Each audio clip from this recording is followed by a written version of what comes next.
रहते थे नंदगांव में, और वो बाबा नित्य मधुकरी पाते थे। मधुकरी मतलब ब्रजवासियों के यहाँ से मांग के लाते थे मधुकरी प्रसाद, और उसको बैठ करके जीमते थे। और जो मधुकरी प्रसाद बच जाता था ना, वो वहीं एक ग्राम से आता था उनकी कुटिया के पास, उसको खिला देते थे, उसको बांट देते, चीटियों में डाल देते, ऐसा ऐसा करते थे। एक बार उन बाबा को कहीं किसी अन्य स्थान पर 1-2 दिन के लिए जाना हुआ, और 2 दिन के लिए बाबा चले गए। 2 दिन बाद तीसरे दिन जब लौट करके आए, तो तीसरे दिन रोने की उनको आवाजें आने लगी, कोई रो रहा है। तो बाबा ने कुटिया से निकल करके पूछा, अरे भाई कौन रो रहा है, कहां से आवाज आ रही है?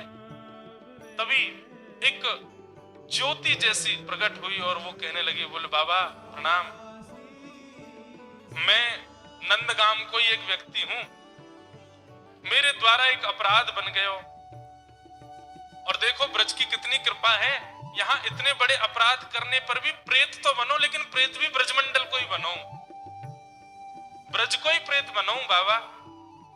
तो मैं प्रेत बन गया हूं, मैं आपको आज धन्यवाद कहवे आया हूं। काय को? बोले क्योंकि आपने, मैं जब ग्राम सन्य के रूप में आपके यहाँ आता तो आप रोज मधुकरी, एक तो ब्रजवासीन के घर की मधुकरी और वाकु आप उच्छिष्ट कर देते, ब्रजवासीन के घर की बनी आपके उच्छिष्ट याकू मैं जब एक ग्राम सन्य के रूप में पायो करतो, वही से मेरे पाप नष्ट रहते चले गए और मैं मुक्त है गया हूं। बाबा आपकी झूठन खावे से, ब्रजवासीन के घर की मधुकरी पावे से मैं मुक्त तो 2 दिन पहले है, पर 2 दिन से प्रतीक्षा कर रहा हूं, आप आए नहीं। आप आ गए हो तो बाबा मैं अब मुक्त है रहे हूं, आपको धन्यवाद कहवे आयो। बाबा बोले, ओ प्रेत रुक, यहीं पर रुक जा, रुक जा, रुक जा, अभी इतनी जल्दी मुक्त है कि कहां जा रहा हूं, यहीं रुक। बोले भैया तू एरो गैरो भूत नहीं है, तू तो ब्रज को भूत है, और ब्रजवासी है निश्चित ही पूर्व जन्म को। तेने इतने दिना तक मेरी झूठन प्रसाद पाई, तेरे पाप मैंने मुक्त कर दिए, तू मेरा एक काम ना करेगो? तो प्रेत बोला, बोले आज्ञा करो बाबा, कहा करूं? बोले ये बता दे नंद नंदन कहां मिले, श्री कृष्ण कहां मिले? प्रेत से कहने लगे, श्री कृष्ण कहां मिलेंगे बताओ। मुझे लगता है बंधुओं, इन सब कथाओं को कहते हुए हम अगर प्रेत की चर्चा सुन के भी भयभीत हो रहे हैं ना, तो समझो अभी भक्ति कम है हमारे भीतर। प्रेत में भी गुण देखे, वो वैष्णव का स्वरूप होता है, हम कहां हैं अभी वैष्णव। वो प्रेत से कह रहे हैं कि अरे प्रेत तू देख मुक्त है गया, मेरी झूठन खा के तो मैंने मुक्त कर दिया, अब तू मेरो काम कर। बोले कहा, मुझे बता दे नंद नंदन कहां मिलेंगे? बाबा चरणों में गिर गए, बोले मैं तेरे हाथ जोड़ू, मैं तेरे नाम ते मैं रोज नाम जप करूंगा, तू मुक्त है जाए, तेरा पूरा परिवार मुक्त है जाए, कोई प्रेत बाधा में नहीं रहेगो, लेकिन बस एक बार मुझको ये बता दे, तू भैया प्रेत है तो जरूर पता होगी ठाकुर जी कहाँ, मुझको ये बता दे वो नंद नंदन कहाँ मिलेंगे। प्रेत आनंद में भर गया, बोले बाबा बताऊं कहाँ है? बोले बताओ। बोले रोज एक गैया चराने वाला जाता है यहाँ से, उसकी असंख्य गायें जाती हैं बाबा, वो उन गैयान में 2-4 गैया जो है ना, वो नंद भवन की गौशाला, जो नंद बाबा के समय पे 5000 वर्ष पहले जो गौशाला, नंद बाबा की गौशाला ही ना, आज भी बंधुओं यशोदा मैया, नंद बाबा, ठाकुर जी की जो गैयाएं थी, उनकी पीढ़ियों की गैया आज भी हैं हमारे ब्रज में। आज भी नाथ द्वार श्रीनाथ जी की उसमें गौशाला में तो आज भी 1-2 गैया हैं, ठाकुर जी के समय की गैयाओं के वंश, मतलब 5000 वर्ष बीत गए, उनका वंश अभी भी चल रहा है। और ये बीच में विलुप्त हुआ था, तो इसको स्वयं ठाकुर जी ने आकर के बताया। जब श्रीनाथ जी प्रकट हुए गिरिराज जी में, तो सत्तू पाणी नाम का वहां पे ब्रजवासी रहता था, उस सत्तू पाणी की गैया रोज गिरिराज जी पर जाती और गिरिराज जी पर जाके अनायासी अपने थनों से दूध बहा देती। जब सत्तू पाणी ने देखा गैया का दूध कहां निकल जाता, कौन चोरी करता, पीछे जाके देखा तो वो दूध एक पर्वत खंड गिरिराज जी में एक गड्ढे में जाकर के गैया अपने आप छोड़ देती।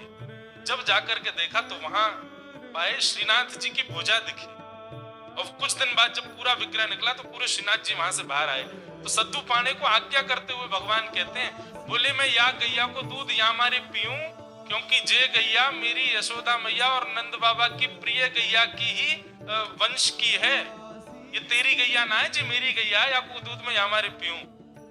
तब फिर वंश का पता चला, ये भगवान के उस समय के वंश की गैयाओं की गैया है, उसी का वंश आज तक बचा हुआ है। तो आज भी कई गैया हमारे ब्रजमंडल की जो नस्ल है गायों की, वो ठाकुर जी के नंद भवन की गैयाओं की गैया हैं सब। तो प्रेत ने बताया, बोले कि बाबा एक ग्वारिया गैया चरा तो भयो जावे, और बाकी गैयान में एक गैया ठाकुर जी के गैयान के वंश की वंशधर है, उन्हीं की वंशज है, और वा को दूध पीवे के काजे शाम के समय वह गैयान के झुंड में नन्हे से बालक को रूप धारण करके ठाकुर जी रोज आमे, और गैया चलती रहे, ठाकुर जी नीचे लटक के वहां को दूध पी ले में, और पी के सोई भाग जाए माते। बाबा बस इतनी जानकारी मैं दे सकूं, वो बालक कोई और नहीं, वो नंद नंदन ही है जो गैया को दूध पीवे आप।